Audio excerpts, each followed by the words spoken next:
ভারতীয় দলে খেলার সময়ই অস্ট্রেলিয়ার বিগ ব্যাশ লিগ খেলার প্রস্তাব পেয়েছিলেন বীরেন্দর সেহবাগ। এক কথায় সেই প্রস্তাব ফিরিয়ে দিয়েছিলেন ভারতের সাবেক এই ওপেনার। অ্যাডাম গিলক্রিস্টকে সম্প্রতি প্রস্তাব ফিরিয়ে দেওয়ার কারণ জানিয়েছে সেহবাগ। অস্ট্রেলিয়ার সাবেক উইকেটরক্ষক ব্যাটার সেহবাগের কাছে জানতে চেয়েছিলেন ভবিষ্যতে ভারতীয় ক্রিকেটারদের বিদেশের টি-20 লিগে খেলতে দেখা যাবে কিনা। তার উত্তরে সেহবাগ প্রথমে মজা করে বলেছেন, না, কেন, কোনো প্রয়োজন নেই। আমরা বড়লোক মানুষ, আমরা কোনো গরিব দেশে যাব না। আমার এখনও মনে আছে যখন ভারতীয় দল থেকে অবসর নিয়েছিলাম, ঠিক অবসর নয়, বাদ পড়েছিলাম তখনকার কথা। আইপিএল খেলছিলাম, সে সময় বিগ ব্যাশ লিগ খেলার প্রস্তাব পেয়েছিলাম। আমি বলেছিলাম, ঠিক আছে, তোমরা আমাকে কত টাকা দেবে? $1,00,000 দেবে বলা হয়েছিল।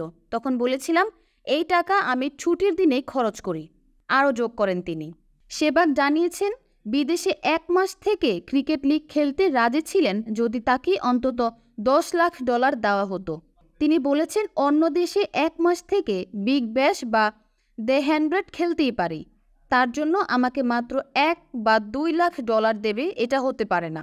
এত কম টাকায় খেলতে যাওয়ার প্রশ্নই নেই।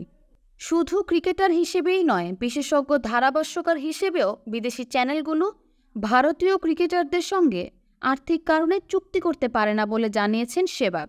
গিলক্রিস্টের সঙ্গে আলোচনার সময় তিনি বলেছেন, একবার আমাকে স্কাই স্পোর্টস থেকে ফোন করে বলা হয়েছিল তারা আমাকে বিশেষজ্ঞ হিসাবে চায়। প্রস্তাব শুনেই আমি বলেছিলাম, আমাকে পাওয়ার আশা ছেড়ে দিন, কারণ আমার দাম আপনারা দিতে পারবেন না।